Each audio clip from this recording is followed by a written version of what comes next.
Hey crafty creators! In this video I'm going to be redoing some rocking chairs that were a reddish brown color. We're going to be making them white.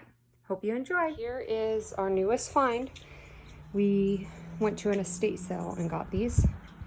And if you know rockers, they run like at least $100, sometimes over, depending where you get them from. And we got each of these for $35. So you can see that there's some chipping in this paint here, along here. Now, this was not the original color of these rockers, and I can tell.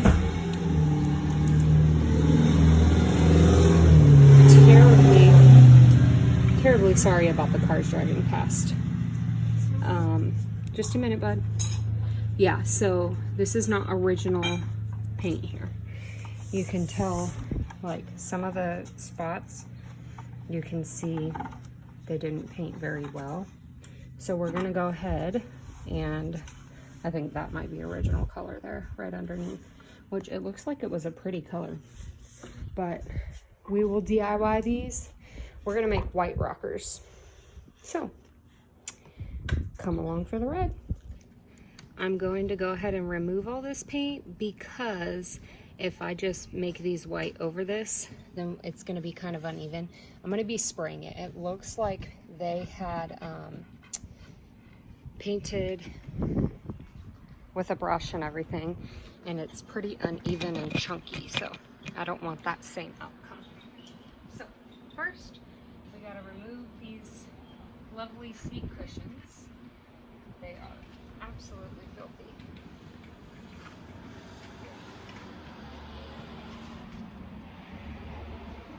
Okay, so removing the paint. Sanding rocking chairs would probably be a little difficult. Not necessarily the front parts and everything, but on the inside and whatnot. So I'm gonna go ahead and use citrus strip. And I like this one. You just spray it on, let it sit for at least 30 minutes, and then scrape everything off. So we're gonna go ahead and get started on that. All right, I'm back. So we're just gonna go ahead and keep spraying down this with the citrus strip. Whoopsies. And then, like I said, we'll let it sit for a while.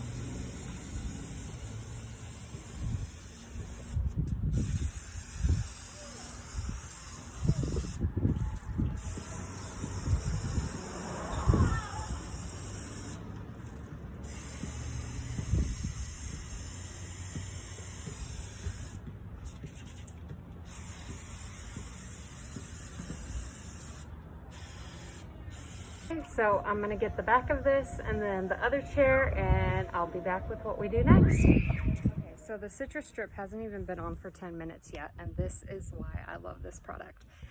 We already have the paint coming up, and you can see it's like doing some little crackling stuff here, and then all down here. So this is going to come off so easy, and it probably would have took me quite a while to sand down, and it would have been pretty difficult to get in the creases and cracks and crevices.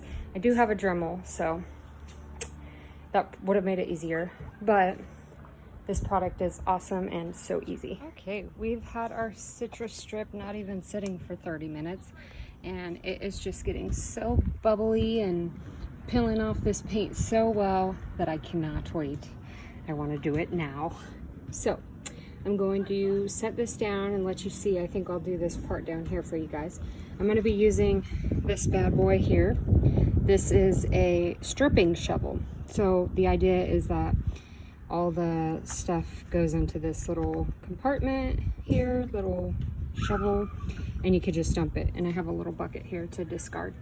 It hasn't been working that good, but it's taking the stuff off, so I'll use it. Oh yeah, that's so satisfying.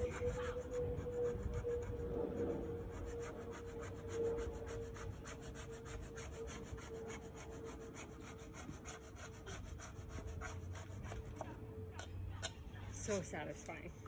So you can see here, this is the actual wood, and then it looks like they primed it before they put this. So I may have to do another coat of stripping, or I might just do a light sanding with some sandpaper before I move on. So I'll go ahead and continue this until I get the whole chair done, and then I'll be back with our next step. Okay, so we have stripped the chair here. Let's see. So this is the rocking chair. It's all stripped, but on like the insides of these, I was having trouble getting the little scraper in there to get this stuff off. So I'm gonna go ahead and take the Dremel to it. And then there's some little corners and stuff, sorry, my hair. Some little corners and stuff that I need to take the sander to as well. So that's what we're gonna be doing right now. Go ahead and do a little bit of that. Okay, so I went ahead and did y'all a solid. I removed the noise of this Dremel because it wasn't great. And the little pad that I'm using on here is actually a polish pad. I didn't want to use anything too rough and accidentally go down into the actual wood.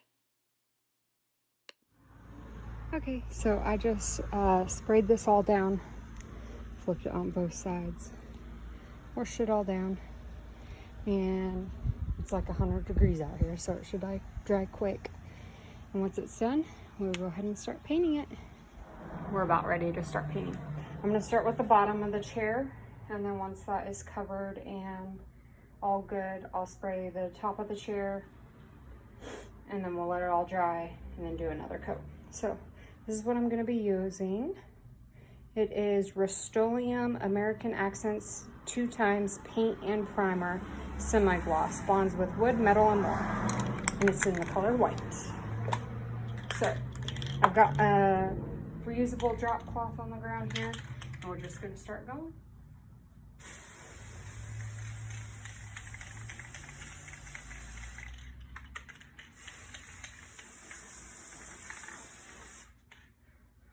All right, I'm gonna keep going on that. And then once I get this coat on and let it dry some, we'll be back to start painting the top. Okay, so we have gotten the back and the bottom spray painted, and it's looking okay. I don't know if I'll do a second coat yet. We'll have to finish the top and see how it looks, but so far it's not looking too bad. Okay, so it dried and I flipped it up, and now it's time to paint the top.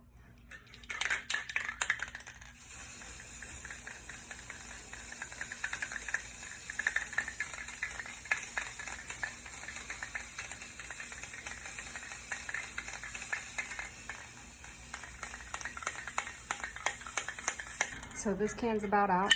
I'm gonna grab another one, finish spray painting the top, and I'll be back. Hello all. So I think this is day 4 that I've been working on the rocking chairs, and it's just about ready to be sealed here. The last coat of spray paint is drying. I did end up doing a second coat because there were some areas where the wood like absorbed the paint, and there was like little lines that you could see through. So where is it? Oh.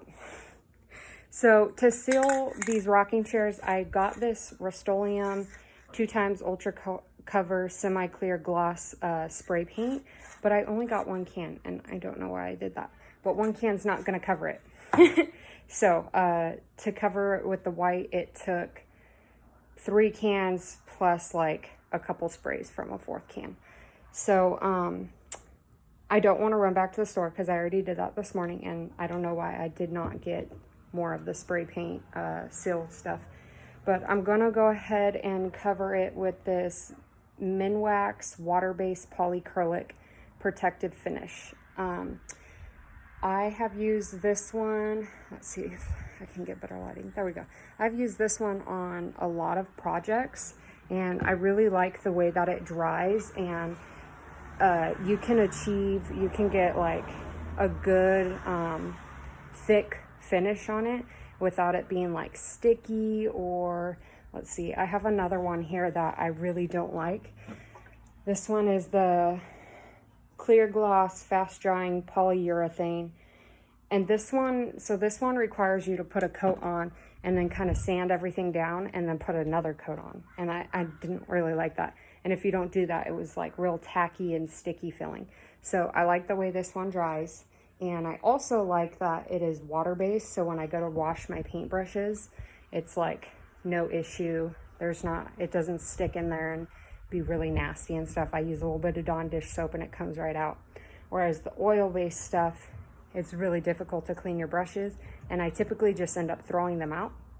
I do have a secret for washing paintbrushes after using oil-based products, but that's for another video. So I'm gonna go ahead and once this starts drying, or is done drying, I'll be back to put on the final coat. Okay, so we've got all the spray paint dry, so we're ready to put a top coat on it. Like I said before, I'm using the Minwax Polycrylic Protective Finish. And I'm using this brush here, Wooster. It's an all-purpose soft tip brush, okay? So we'll go ahead and get a nice coat here on our paintbrush, and I'm gonna start at the top and then just start going all the way down, making sure I get a good coat on everything. And I just want to work from the top down, because you can see here, if stuff starts dripping, I can just drag it on down. Okay, so I'll go ahead and give this a good coat, and then we'll come back after it's dry with the finished product. Okay, so I've gotten that coat of finish on there, and I just wanted to show this real quick. So I'm messy when I paint, and I'm always getting paint or sealant, obviously, all around the rim here where your paint can is supposed to close. So here's a little trick that I have used so that I don't get splattered with paint. So if I put this on here and I started banging it down, obviously this would start squirting out where it's all in the creases and everything. So what I like to do is take a shop towel, put it... Okay, remove the volume for you again. It was horrendous. I put the towel over, bang, bang, bang. Let's see what happens. And you'll see all of this would have been splattering on me, but instead it got soaked up by the shop towel. And then I'll clean everything off with the shop towel, throw this in the wash, and I was able to close my paint can, in this case sealant pan, what am I saying? What do you call this? Bucket, I guess. I was able to close my bucket without a huge mess. Okay, so as you can see, we're all done here. I got a nice coat, a finished coat on the chair, and I don't have seat cushions yet. I checked at Walmart when I got all my painting stuff, and holy cow, they were like $10 to $12, and I was like, I'm not spending that for a cushion, especially because anytime we move, which we do a lot being military, or anytime I change the colors of my house, anything like that, I'm gonna wanna change my cushions. So right now we're gonna go with some red cushions because my house is tan, and then the other part of my house is dark bricks. So there's some red that pokes through in different little areas. So I think a good red color would be good for the cushions. And yeah, so once again, there's the finished product, and I'll get some cushions for it and it'll be good to go. So I hope you enjoyed this DIY, and yeah, thanks for watching.